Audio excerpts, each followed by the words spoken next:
So you are probably surprised. A Toyota Tundra with a short bed towing a fifth wheel. Is it possible? Yes, it is. I have a 2018 Toyota Tundra full Crew Max cab with a short bed. 5.7 engine, 4x4, four-wheel drive. Now, how does it work? In the truck, my equipment is Kurt E16 fifth wheel hitch. Nothing unusual. You still measure from the edge of the bed to the center of your back rail 29 to 30 inches, which is recommended. Bolted to the frame.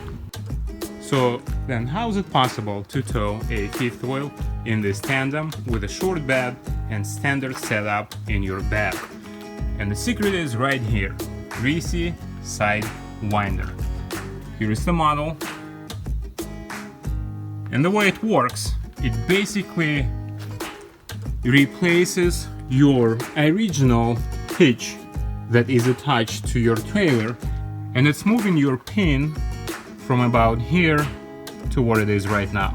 That allows you to move the front of the trailer away from the cabin. Now, the person who installed this for me was concerned, well, how's it going to work?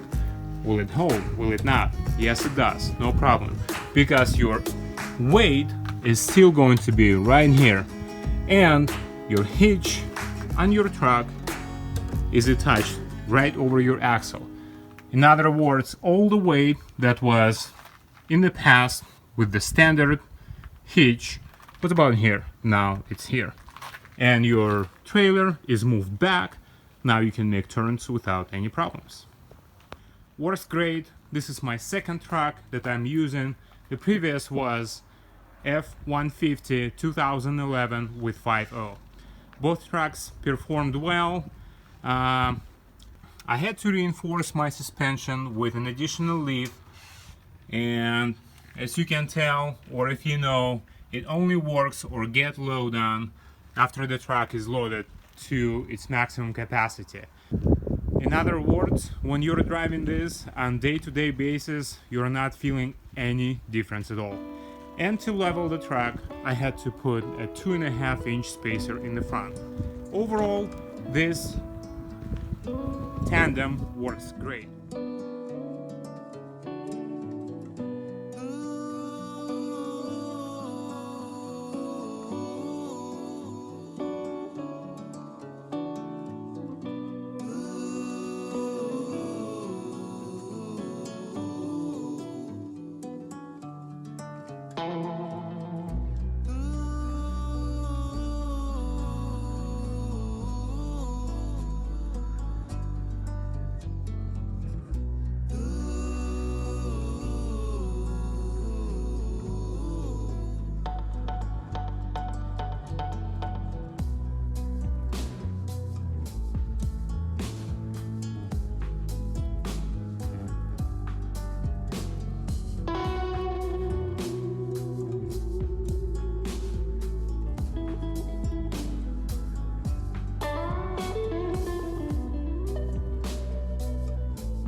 Hoover Dam is a concrete arch gravity dam in the Black Canyon of the Colorado River, located on the border between the U.S. states of Nevada and Arizona.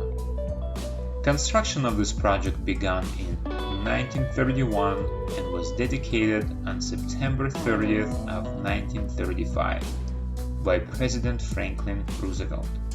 Its construction was the result of a massive effort involving thousands of workers, working 7 days a week with only 2-day vacation per year, and cost over 100 lives. Originally known as Boulder Dam, it was officially renamed Hoover Dam by a joint resolution of Congress in 1947. Since about 1900, the Black Canyon and nearby Boulder Canyon have been investigated for their potential to support a dam that would control floods, provide irrigation water, and produce hydroelectric power.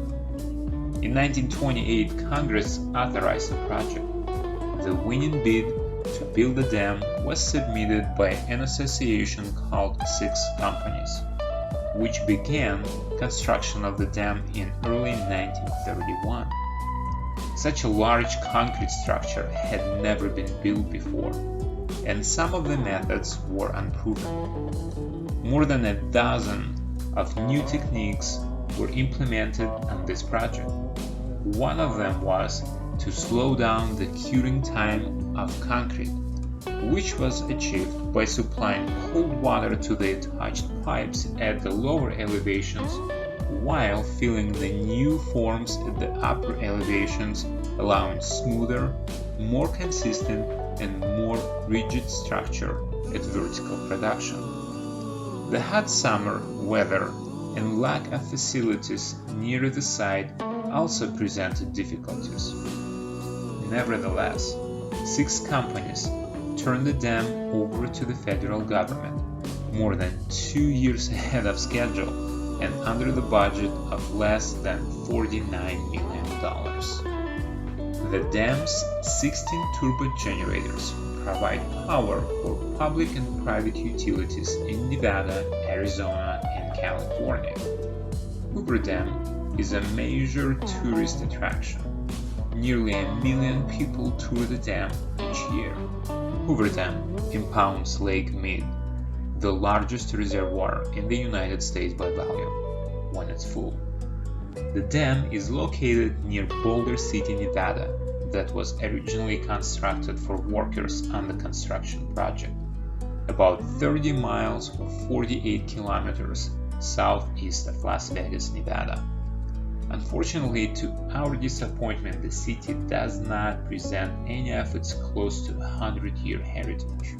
And this is the Lake Mead RV Village, where we stayed for 3 nights while exploring the nearby area. This campground is located in the Lake Mead National Recreation Area and offers amazing views of the beautiful lake, and is an ideal base camp with a variety of recreational activities in the park, such as boating, sailing, swimming, fishing, hiking, and miles of well-kept cycling trails. The staff is professional and welcoming. The resort sells itself. It is clean, the sites are far apart and give you space to move around without being in your neighbor's way. It is quiet and peaceful. There is a convenience store on site. Definitely a 10 out of 10 from us. Get a lake view, if you can, to enjoy the experience in full. Here we are, cycling around the Lake Mead.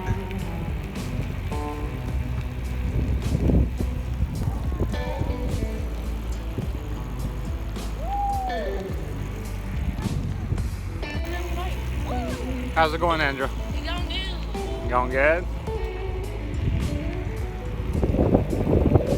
And it took us about 7 hours to get there. A lot of people were on the 15 and 6 hours on the way back.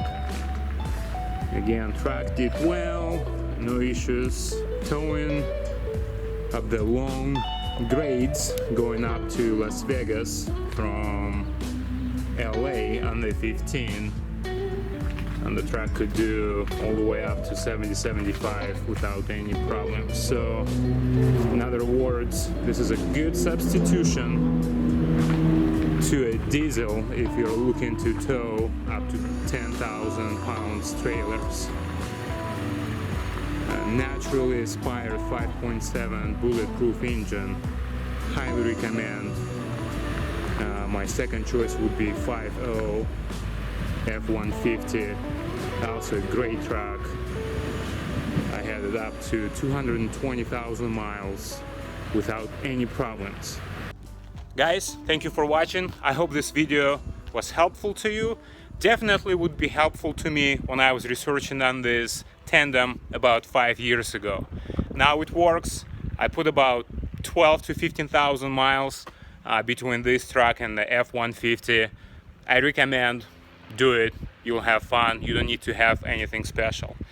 Thanks for watching again. If you liked it, please give me a like, subscribe to the channel. I will have more useful information about traveling, autos, and cool trucks and cool cars. Thanks for watching. Bye-bye.